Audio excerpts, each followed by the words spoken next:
Pulis sa ating Panginoon. Amen. Buhay na natin ang pagpulis sa Diyos dapat bilang mga anak ng Diyos. Alam po ninyo, yung katotohanan, ang katotohanan yung pagsamba, ano po, bago yung masahe ng Lord. Ang pagsamba po ay, hindi way ng sakrisyo ng pagsamba. At tignan po natin, mga kapatid, hindi tayo sa sumasamba kaya ka sasamba ay para maligtas ka. Hindi po. Ang pagsamba po ay gawain po ng mga liligtas. Okay? Amen. Ano po, dapat maintindihan natin yun, mga kapatid. Kung bakit ka sumasamba, ay dapat buhay mo lang sumamba kasi ay gawain po yan ng mga taong liligtas. Praise God. So sana po, ang pagsamba natin sa Lord, ay lagi-lagi, ano po? At hindi po ng Panginoon yan lagi sa atin. Ang tayo sumamba sa Kanya. Kaya po yung lahat ng ginagawa natin sa church na ito ay isang act of worship. Amen! Gawang pagsamba. At alam po ba ninyo, lahat ng mga mananampalataya, Kristiyano ay hindi lamang kung kaya nasa labas sila, hindi sila sumasamba. Alam po ninyo, buong buhay nila ay sumasamba sila. Hindi lang tayo nasa loob ng simbahan. Ibig sabihin, lahat ng panahon ay, kapag Kristiyano ay, ginagawa mo ay pagsamba. Kahit kung nasa bahay nyo, kung naglalaba kayo doon, ibig sabihin po ay sumasamba kayo. Dahil habang naglalaba ka, siyempre, nagpupuli ka sa Panginoon. Amen! Amen. So, praise God. Pero ano po yung topic po natin ngayon ay hindi pagsamba.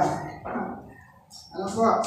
Ang topic po natin ngayon ay may kinalaman po sa isang malalang sitwasyon. Dahilan kung bakit ang bansang Pilipinas ay nakakaranas din po ng isang matinding mga pangyayari na kung saan nga po ay nabalitaan naman natin at alam naman natin sobrang daming nararanasan ng Pilipinas sa panahon ngayon. Katulad po ng lindol, ano po? Lindol, tapos bagyo, daming bagyo, dumaan po sa atin. At talaga pong nakapinsala ng napakaraming mga lugar. So ano kaya yung dahilan kung bakit nagkakaganon? Ito po ating sa ngayong araw ay pinapabot po natin sa lahat, lahat ng mga anak ng Diyos kung bakit nararanasan natin yung ganitong mga bagay. Ito po ay sinabi ng salita ng Diyos at hindi po ako, hindi po ako mismo ang nagsasalita dito. Ang salita ng Panginoon, papaali po natin, galing po sa mga katutuhan mula sa salita ng ating Panginoon. So, matamang makinig ng mabuti, pag-aralang mabuti, saliksikin mabuti, at maintindihan natin mabuti. Dahil pag hindi po natin alam ito, posible po tayo na makaranas po ng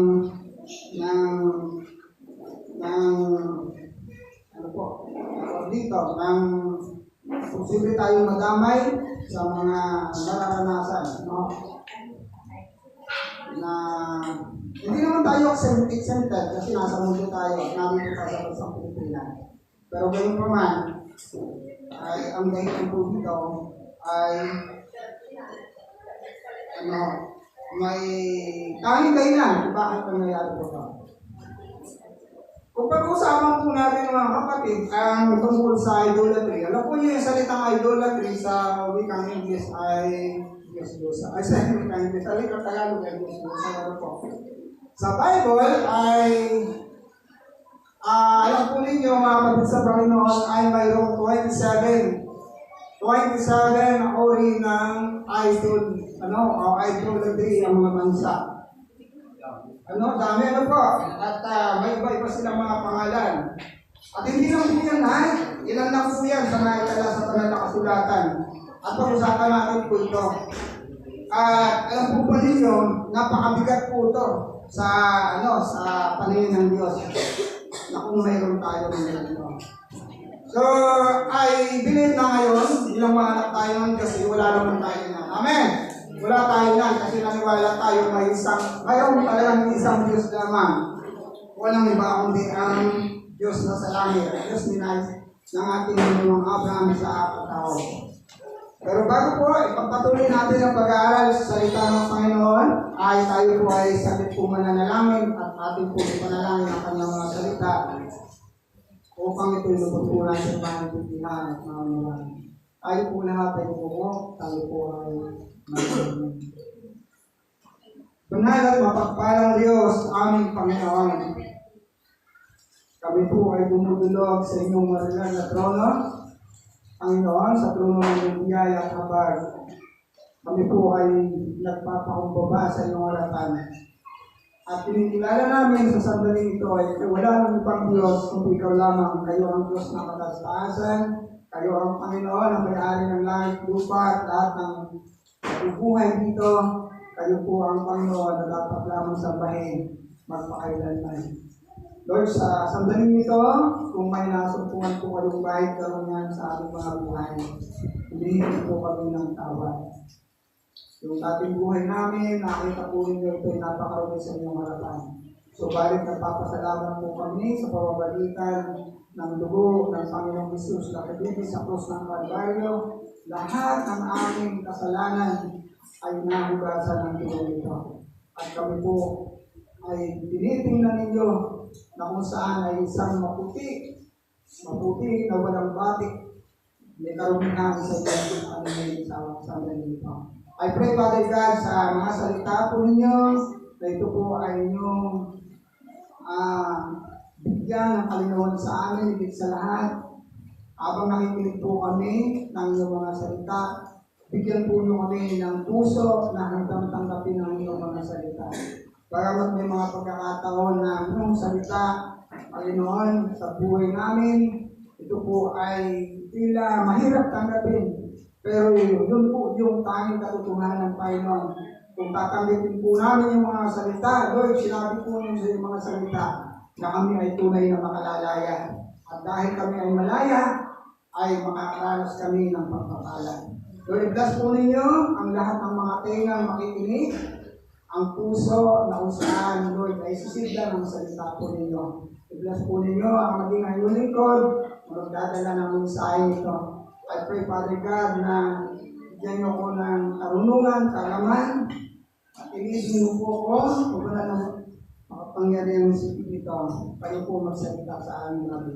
In the name of Jesus we pray. Amen and amen. Praise God.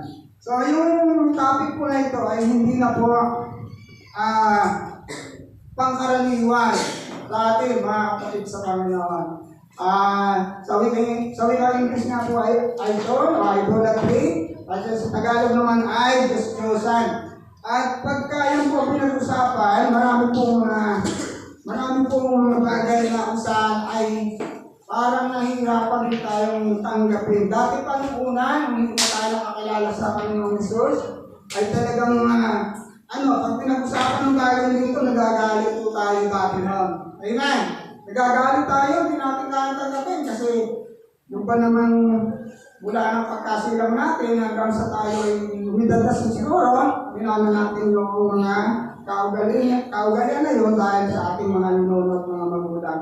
Pero nung nabuksan ang pangunawa natin mula sa salita ng Lord, ay doon natin nakita mga kapatid na napakalaking blasphemy ang magkaroon po pala ng ganitong bagay sa Diyos. Napakalaking pamumuso. Kaya nga po mga kapatid, ay pag-usapan natin itong dito. Katulad po ng aking sinabi, ay mayroon pong 29. Alam po ninyo, pag pinag-aralan po ninyo mga kapatid, ang ba't ibang mga bansa, talagang sa totoo lamang, ay makikita po ninyo mayroon silang mga God na tinatawag.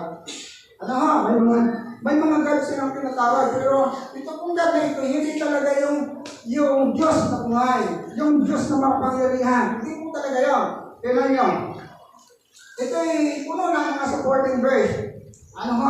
At kung gusto nyo makuha ang mga pag-aaral na ito, binigay ko sa inyo kung interesado po kayo. May pangalan po kasi sa Biblia na Diyos ang pangalan Adramelech. Adramelech. Mayroon pa sinasabing anomaly. Yan ay mga god ng mga iba't ibang mga bansa. May Artemis, Diana, ito ay sa aklat ng Ipiso, sa Gawa chapter 19:24. May Asera, may Asema, may Astarte, may Baal, may Baal-Beret, may Belzebub, may Bel, may Simos, may Dagon, mayroong Hermes, may Meroda, Moloch, Nepo, Migal, Libkas, Nisro, tapos Renpan, Rain ng Kalangitan, Rimon, Sokotbino, Tamos, Tarta, at tapos yung Turiting Ginto at Isyos. Alam mo nyo, ito yung mga natala sa Biblia ng mga Diyos ng iba't ibang bansa, mga kapatid.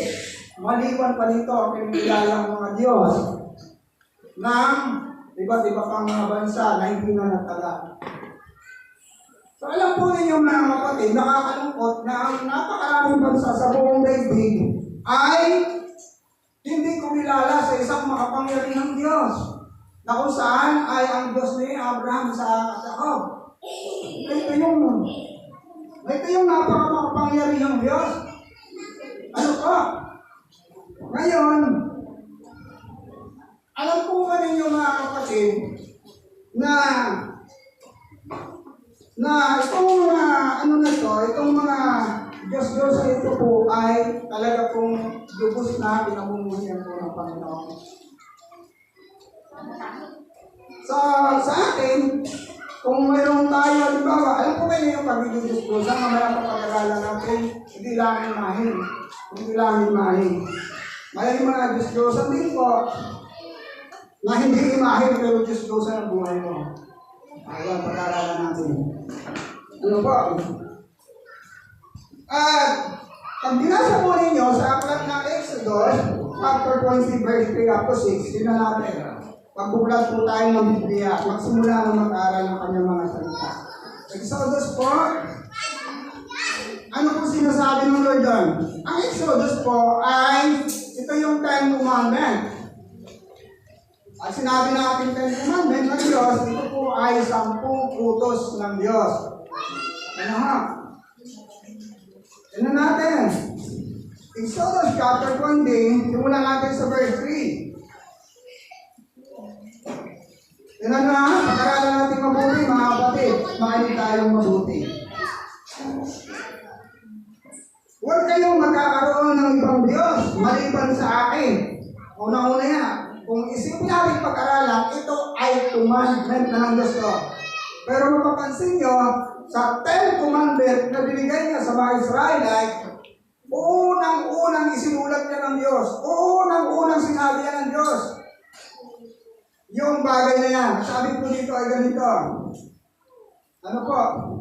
Sabi niya, verse 4, huwag kayo magkakaroon ng Diyos-Diyosan o kaya inarawan ng boto ng anumang nilalang na nasa ipapawid, nasa lupa, nasa tubig. Again, huwag kayong lulukod, maglilingkod sa alimang mga Diyos-Diyosan yan, sapagkat ako si Yahweh ay mapalibubuhin. Asinin natin ang mga mensahe ng Diyos. Parurusahan ko ang lahat ng aayaw sa akin, pati ang kanilang mga anak, hanggang sa ika-4 na sa kanilain. Sabay ngunit ang lahat na umiibig sa akin ay pagpapalain ko hanggang sa kanilang kapu-apuhan. Kung napansin ninyo mga kapatid yung verse na yun, siguro, ano po yung Tagalog to? Siguro naman, dito po mahirap maintindihan. Una-una, pag binasa niya, napansin niya natin, sa 10 commandment, yung unang-una siya nilagay ng Diyos. Bakit?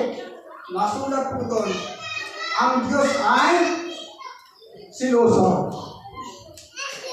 Una-una makita doon, siloso siya. Bakit? May karapatan ang Diyos na magselos, mga kapatid. Bakit? Kung totoo, hindi ba ang Diyos ang nagbigay ng buhay sa'yo? Yung totoo mga kapatid, nang lumitaw ka nga sa mundo nito, wala kang dala kahit ano. buhay po tayo sa mundong ito. Amen. Tignan natin. Saan magagaling yung bunga ng mga puno? Sa Diyos. Saan galing ba yung laman ng lawa? Sa Diyos. Saan galing ba yung mga kabundukan, yung mga inaanin natin sa Diyos? Ang tumating ka ba, ay wala pa sila, saka pa lang nilagay. Yun, nandiyan na yan, mga kapatid. Pero alam po ninyo, ang Diyos po ang pinagmulan yan. Sa Kanya galing lahat yan. Pero nakakalungkot ay ito. Binigay ng Diyos ang lahat ng yan para sa akin sa katauhan. Nung tayo ay nagkaroon ng kaunawan, hindi ko maintindihan kung pagkaunawa yun, ay ang nangyari po, ibang Diyos ang tinawagan. Nakakalungkot po yun. Alam po ninyo mga kapatid sa Panginoon, ano sinasabi ko po sa atin, na bakit ang isa sa mga reason, bakit ang bansang Pilipinas, sabi nga po ng isang pastor prophet na nagsasalita ng Indiano, ang bansang Pilipinas po ay nakakaranas ng napakaraming disaster po. Bakit? Kasi po, napaka-idolatry. Ano po, mga kapatid sa Panginoon, alam po ninyo, nakakalungkot. Ano mo? Kasi tayo naman, pag nakikita natin yung ganun pangyayari, sobra tayong nalulungkot kasi ayaw din natin yung mga kabayan tayo ng naghihirap. At nakakaranas ng ganun. At sabi nga po ng Indiano nito, na propeta na nagpaprophesy. So, may mga posibilidad pa pwede mangyari sa bansang Pilipinas. Pero dapat ang bansang Pilipinas nga po, mga kapatid, ay nagsisisi, nagpapangumbaba, tumatawag sa Diyos na buhay. Hindi sa mga idolatry. So yung mga kapatid, pinababala ito sa atin ng Panginoon. Dahil tayo ay Kristiyano na, pananampalataya na, baka may porsyento ka pa. May ganun pang sabi. Sana po, wala na. Kasi alam po nyo, ang nakakalungkot dito, nakakapangilabot sa atin ng Lord. Kapag ka ganito ang ginawa ng taong na maki-idolatry, ang sabi doon, paparusahan ko sila.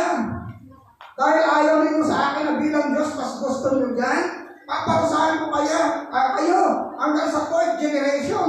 Grabe po yun, mga kapatid. Yung curse ay mararanasan nyo hanggang sa 4th generation. Kumbaga, ang tao ka na ngayon, nanganak ka, pagkatapos mga anak ka, lumaki ang populasyon ng mga anak mo, ang mga anak noon, magiging tao ulit, lalaki ang populasyon, hanggang doon sa ika-4 na generasyon, ay makakaranas po ng sumpa. Kaya nga, mga kapatid, ito po hindi basta. Kasi yung po, pagkaganito po ang isang bansa, na talagang hindi na ang Diyos ang nilala, mga kapatid, ay nasa sa ilalim po siya ng isang sumpa. Kaya may mga posible na ibigay sila sa mandirigma, sa mga kaaway, sinukukog, dinilip mga ibang bansa, meron pong mga sakit, dumarating na ang hirap-hirap po talaga na solusyonan. Mayroon naman po na talagang ibang melodyo yung pumapasok sa bansa. Mga kapatid, as a Christian, sana po 100% po yung ating paniniwala kung doon po sa Panginoon. Amen. No other God na. Ayun pa, no other God. Maliban talaga sa Diyos na buhay na ating pinag-iisuran. Alam po ninyo, marami sa katulong po, maraming mga pastors ay ayaw po ipangaral ito. Bakit? Takot po kasi sila pagka pinag-uusapay katotohanan. Ayaw din ng mga pastor na pagka ay sabihin mo yan, sigurado, malilima sa mga membro mo. At pagka gano'n, yung mga membro mo na pumapasok sa jail, ay makiadulatry pala, kaya walang matira. O ano po? Hindi po, mga kapatid, tanggapin ninyo ang katotohanan, maliligtas po tayo, pero hindi natin tatanggapin ang salita ng Lord. Ngayon pa lang, buhay pa lang tayo, pinaparusahan tayo. Ganun po katindi. Kasi ang salita ng Lord, ang bungay pagpapala, pag sinunod po natin. Kaya pag sinuway natin, ang bungay po mga kapatid, palo, sumpa. Ano, nasa pa po ba kayo? Alam ko wala na hindi. Amen! Praise God! Si Lord lang dapat ang ating Diyos. Amen!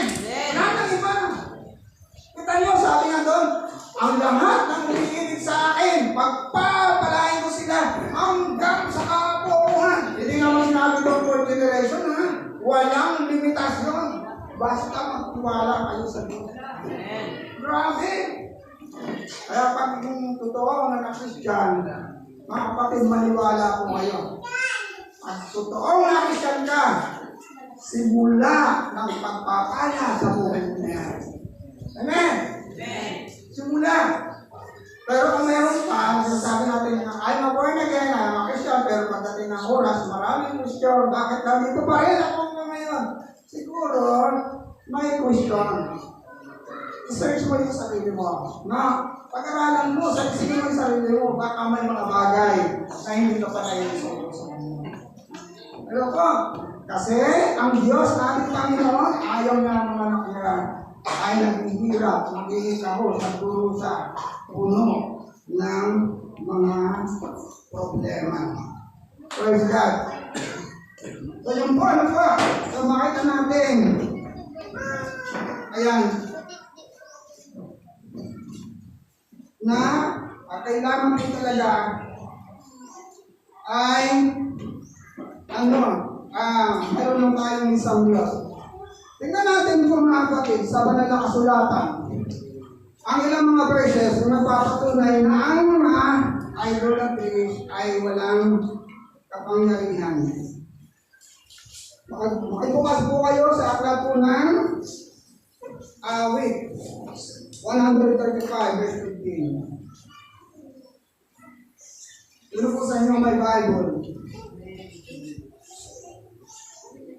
Awit 135 verse 4 hanggang verse 18. Lalaki ang sabi po ng mga nakasilabi niyan.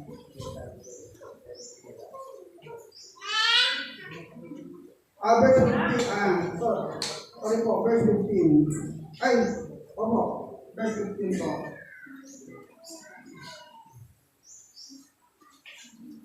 Ay, tanong nyo? Sabi nga nakita? Makita kaya ako na lang pa ba? Pag mga kapatid, salita ng Lord, pinag-uusapan po natin dito. Ano po? Hindi tayo lang may personal. Ang sinasabi po natin, salita ng Lord. Mga kapatid sa Panginoon, ngayon pa lang, mag-isip-isip po tayo. Dahil ang gusto ng Lord, pagpalayan ng Lord.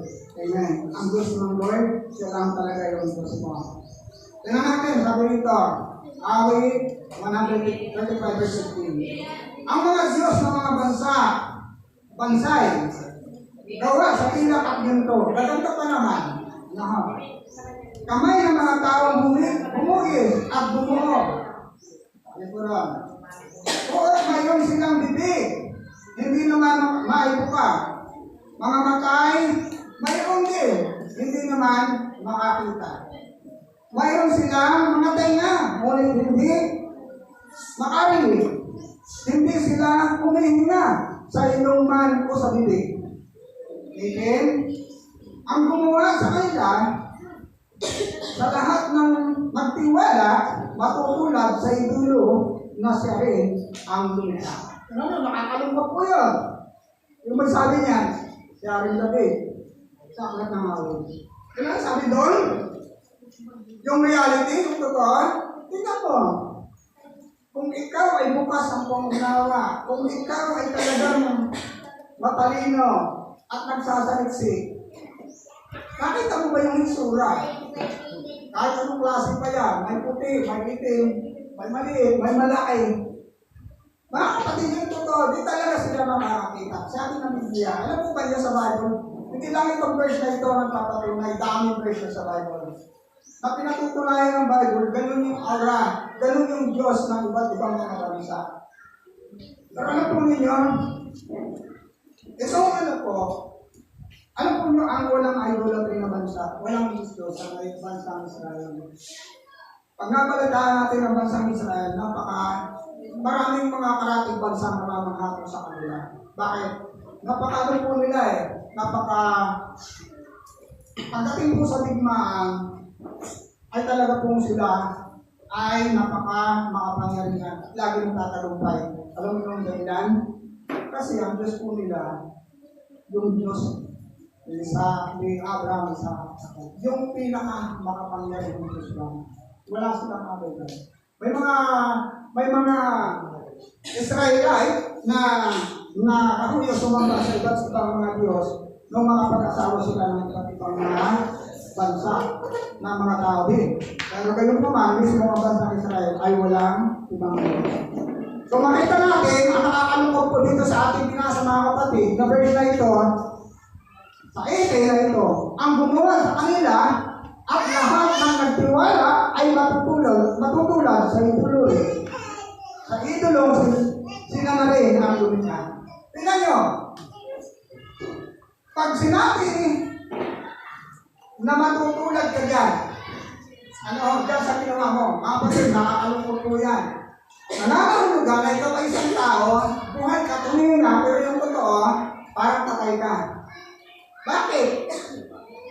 May mata ka, pero hindi ka makakita. May pandilig ka, pero hindi ka makarinig.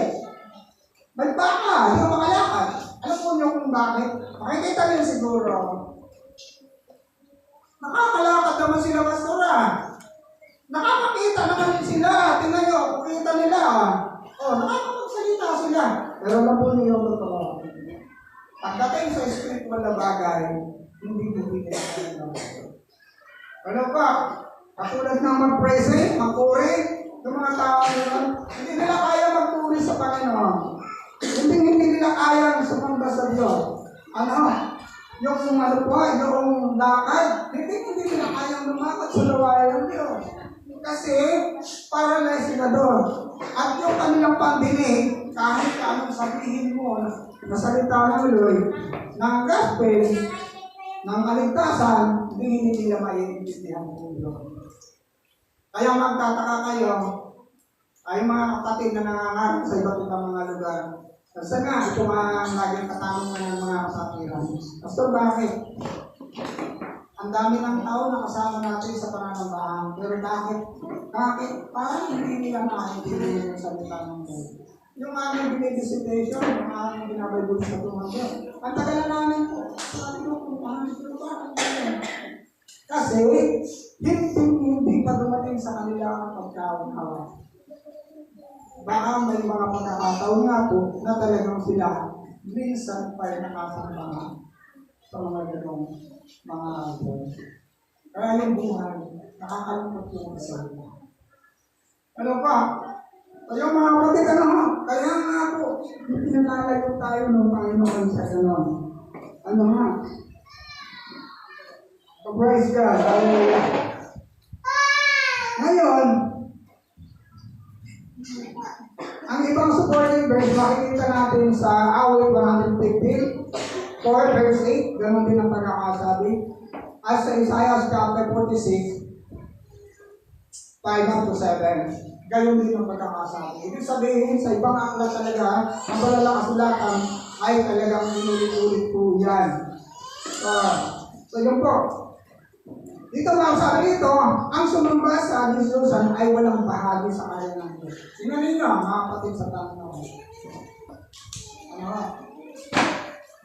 Maliwanag na sinasabi ng Panginoon.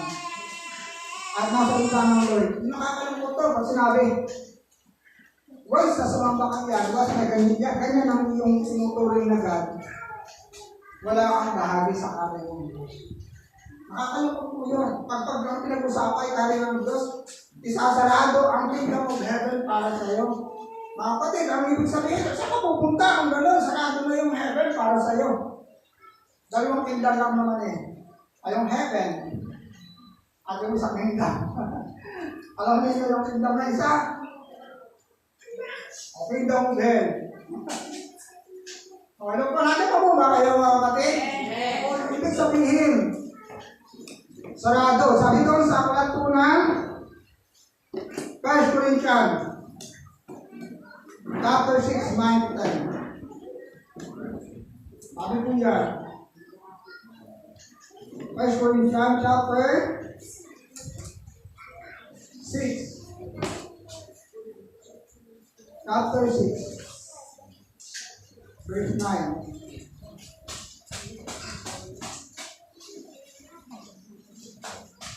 Sabi po dito, tingnan natin.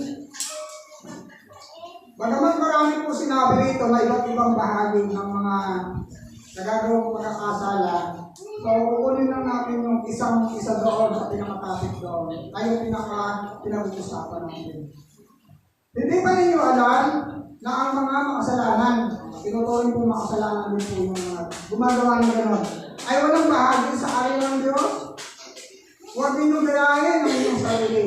Ang mga mapakayapig, sumasamba sa Diyos, sa mga makikipagtalo sa kapwa lalaki, kapwa babae. Yan.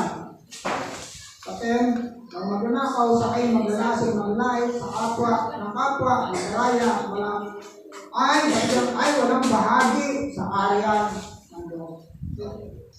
Kung nanawalan natin mabuti, pagkatapos sa ating mabasa ngayon, sa bahay, pagkaralan natin. Tignan natin yung mga bagay na yun. Ibig sabihin, yung gano'n, pag gano'n na yung buhay natin, mga kapatid, sarado yung heaven para na gumagawa ng gano'n. Lalo na doon sa ating topic, yung pagiging idol. So ito po yung nakakalungkot na bagay. Kaya nga po, dapat bilang mga mananampalataya, bilang mga Kristiyano, so hindi na yun. Ito po paalala sa ating ng Panginoon na kung saan nga po dapat umiwas po tayo, lumayo po tayo sa ganito. Kasi damay po, madadamay po tayo. Alam po ninyo, mayroong doon. May nabasa po ako sa aklat po ng first thing. Kung nakikilala ko si Haman na yun, si Haman, nakitungin na Haman ba? Ay Haman. Si Haman po kasi ay isang sundalo, tinulong sundalo ng matapang mo. Alam po niyo si Haman na itutungin. Sabi doon sa tayo, ay binigyan siya ng instruction na proteta, maligo doon sa ilog ng Jordan. Akit ang business ko yung ulit-ulit doon na pumunta, lumubog. Lumubog. Tapos gagaling ka na. Ganun kami ayaw, di ba? Nung punta huli, ginawa na gumaling. Kasi nag-alay ng hangin ko sa proteta. Ayaw naman tanggapin. Yung proteta rin sila. Pero alam po niya, anong punta huli ito sabi niya? Mahalagin po ng Diyos. Ang aking Panginoon ay pumapasok sa templo sa may Kristiyan. Hinihingi ko po sa Diyos, na makapangyarihang Diyos, na ako'y kanyang patawarin. Kasi ako po'y walang hindi kasama niya papasok doon. Sabi siya, ikaw na naman, yung sundalo. Pagpapasok ng mga hari doon, ay siya yung pinaka-escort yun eh. Kaya madalas naman yung mga king na may escort po talaga. Yung pinatawag na modern para pagdala sila ng mga sandata para proteksyonan ng mga road. Sabi ko, nahandarin ko ng Lord, ng Diyos, kung maaari po, ako patawarin ng Diyos. Dahil ako papasok doon, napundlo ng hari na mayroong Diyos-Diyosan. So doon naman, nakita natin, very, talaga, ay hindi agad nila ng tawad doon. Kasi nakilala nila yung Diyos na makapangyarihan, Diyos ng langit. Wala nang ibang Diyos maliban dyan. Sa Diyos ng kalangitan. Ay naituring nilang malaking kasalanan yung mga kapatid sila sa ibang Diyos. So, yun po mga kapatid sa Panginoon. Kaya, makikita natin, sabi dito, walang bahagi. Makita natin doon, sabi dito, walang bahagi. Nakalagay doon yung sumasamba sa mga idol natin. Ang kasunod na verses po niyan ay sa Galatians chapter 20 verse 21. Pagdating sa dito po sa Galatia ay muli po inulit yan. Chapter 5 po, ang malo. So, nandun din yung quarter na yun. Chapter 5, pointing. Ayun. Pagsamba sa Jesusan, pakukulang, kapot, galit. Lahat na nandun na, pero nandun yung ating pinag-uusapan, yung pagsamba sa Jesusan. Sabi sa lahat, hindi tatanggapin sa karya ng Diyos ang gumagawa ng gayong nakakalungkot po, mga kapatid. Ano? Hindi tatanggapin. So kung gusto mo, ano, na ikaw ay makapasok sa kanilang magdahil ng Lord, kailangan talaga, ito mo na. Para sa akin, mga kapatid, madali para sa akin. Di ba kuya? Kaysa ako mapahanga. Kaysa ako mapunta sa impyerno. Masundin ko na lang ang Diyos. Amen! Ano pa? Kahit ako naniniwala, wala naman tayo ngayon. Pero maganda ang pinapakalitulin natin ito. Ano po? Dito, sinabi dito, kailangan tayo lumayo sa mga Diyos-Diyosan. Palaala po yan ni Pablo sa mga taga-Corinto, chapter 6, verse 14. Ano, sabi na, mga anak, lumayo kayo sa mga Diyos-Diyosan.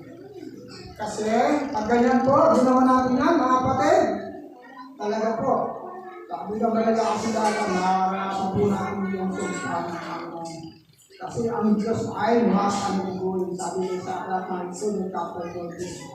Ano po? Ano po ba ninyo mga kapatid sa Panginoon na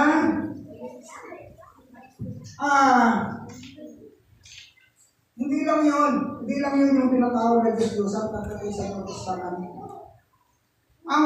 Ang pag-iimbot po, yung pag-iimbot ay katulad daw po ng pagsamba sa Diyos.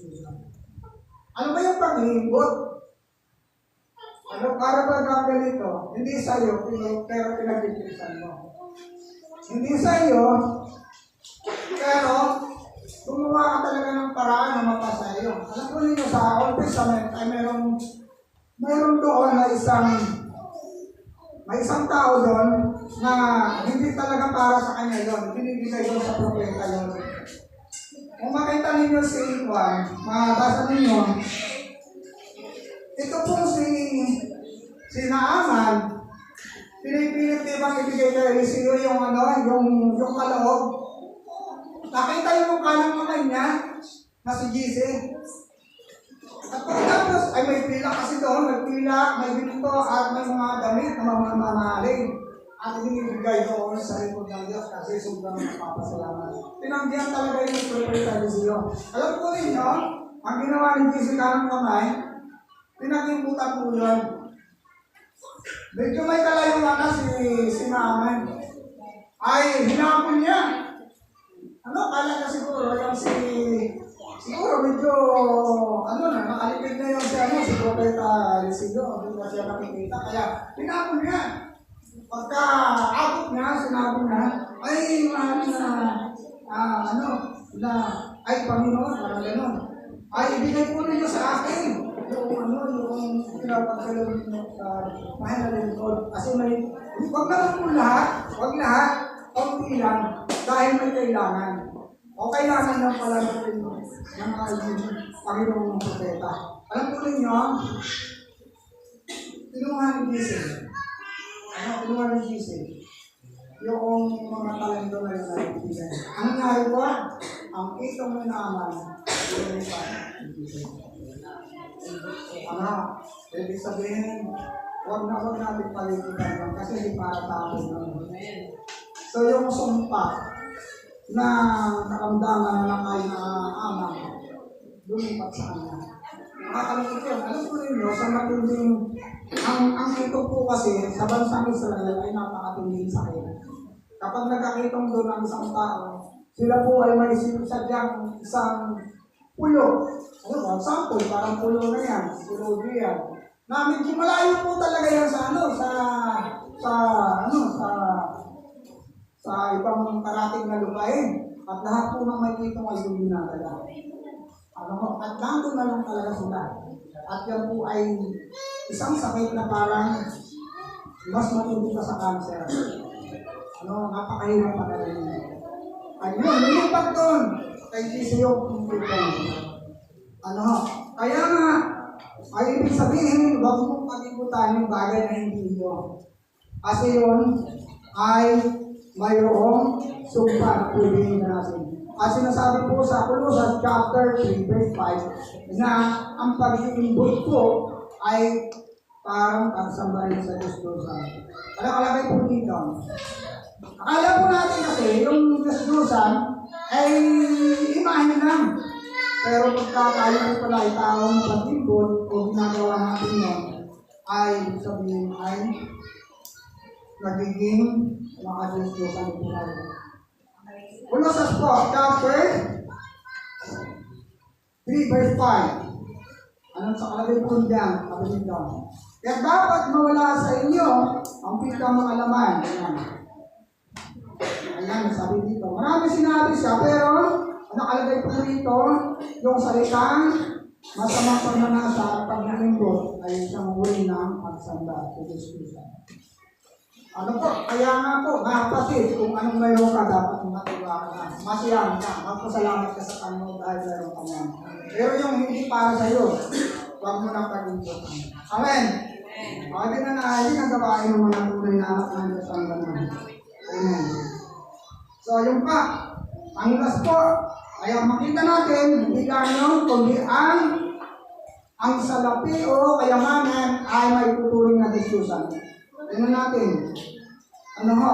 Ang salapi o kayamanan ay may tuturing po na diskusan. Sabi sa aklat ng Matthew chapter 6:24. Nakalagay po doon ay walang makapaglilingkod ng sabay sa dalawang Panginoon. Amen!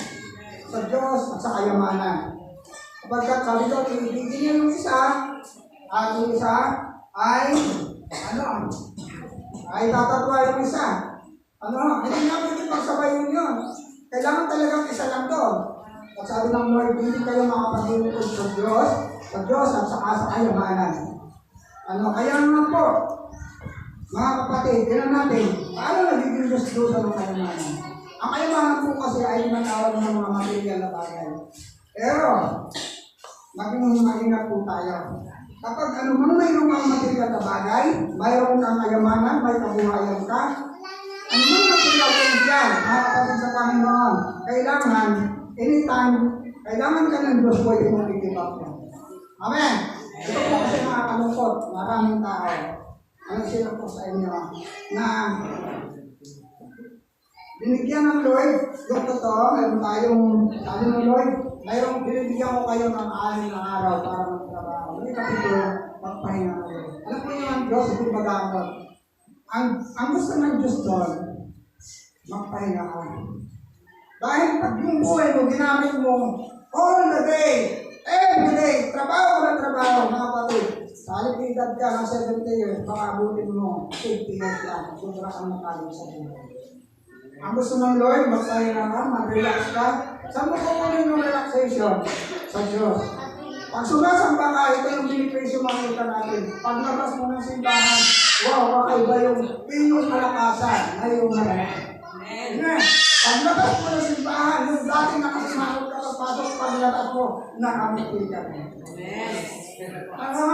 Parang paglabas mo, lahat doon sa inyong bahay, sa inyong hanggan, nangingitian mo, lahat ay kaibigan mo. Samantalang, kung hindi ka nag-church, parang lahat na lang, awal mo na lang. Ay, natotoo mo ba? Bago po yung mga kapatid, masasabi namin sa inyo, naranasan namin. Amen. Ganon. Kaya nga, tayo magbibinisyuhan. Kaya nga, sinabi ng Lord, magpahinga ka na. Hindi maramot ang Diyos. Alam po niyo sa ating kaisipan na ito. Ano ba naman yan? Kulang at kulang nga. Kukunin pa ng Diyos yung oras na yun. Naghihirap ba kami ng Diyos? Hindi. Mahal ka ng Diyos. Gusto ka naman kayo. At ang pangako na ito, sino mo nagbibigay ng sinahan sa Panginoon? Sabi nga daw, yung ating pabuhin praise. Matthew chapter 6, 33. Seek ye first the kingdom of God and His righteousness, and all these things shall be added unto you. Ano yun? Unahin nyo ang kanyang kaharian at katuwiran. Unahin. Pag sinabi, unahin ko ang Lord, dadalo ako sa mga gawain, dadalo ako sa mga iba't ibang pagpapalakas, sa mga spiritual, sa prayer meeting, sa pagpapalaway. Ang sabi ko ng Lord ito, and all these things shall be added unto you. Wow! Pag sinabing all these things, lahat yan, mga kapatid. Lahat, ibibigay ng Lord. Dahil ito, ang taong nawawala ng panahon sa Panginoon ay parang makina ng kaya sabi ng Lord, bago chapter 11, lumapit kayo sa akin, kayong lahat na katagal at kamingin ang lupa at kayong pagpasamin. Ang kailangan natin ay lumapit sa Diyos. Kailangan magpapakita tayo sa Panginoon. Amen. Hindi puro material things. Hindi puro material na bagay. Magiging dahilan ang gusto natin. Pero po, mga anak ng Diyos, mga mananampalataya, o mga kapatid sa Panginoon, mahal tayo ng Diyos. And then last, mga kapatid, sabi sa aklat ng sabi sa aklat ng Pahayag.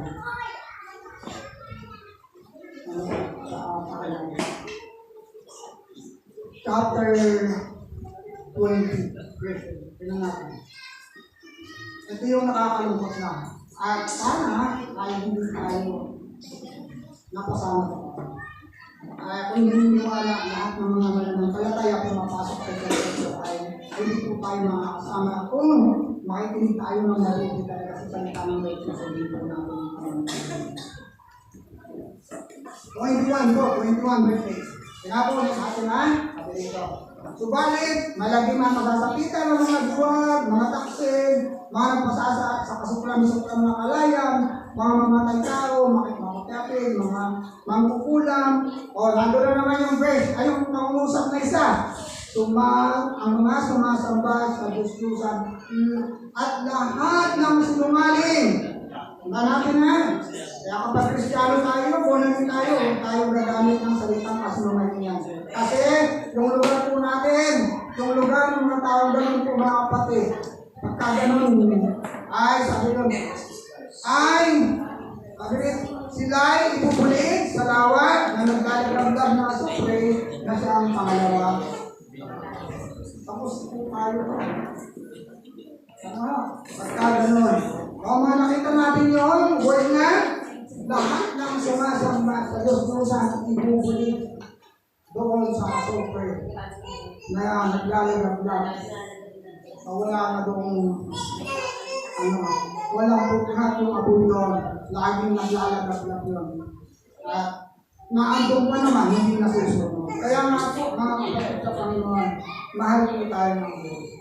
Amen. Kaya, walang ibang God tayo. Amen. Dapat walang ibang Diyos. Amen. Si Lord lang, ang pinakama sa kapangyarihan ng Diyos ng langit ng ating. So, nawa po, yung salita ng Panginoon ito ay naging paalala sa atin. Mahal tayo ng Diyos, kaya tayo pinapaalalahanan. Amen. Mahal tayo ng Diyos. Kaya ang kanyang salita ay hindi pinipin sa iba. Sinabi sa atin. Bagamat may pagkakataon siguro, madalas, dati-dati nasasakpan tayo pag narinig natin sa salita ng Panginoon. Pero para sa akin, masakta na ako. Tatanggapin ko na yun. Kaysa mapagkira mo ako. Wala pa. Amen. Pulihin po ang Panginoon at nawa po ang blessing sa ating salitang Lord. Nagbukas sa atin sa kalaman, pagkaunawa at nandihan natin ang kanyang mga salita. Tayo po yung manalangin. Praise the name, Lord. Hallelujah. Panginoon, maraming salamat po sa ito na salita. Salamat po, Panginoon, sapagkat patuloy po kayong nagpapalala sa amin.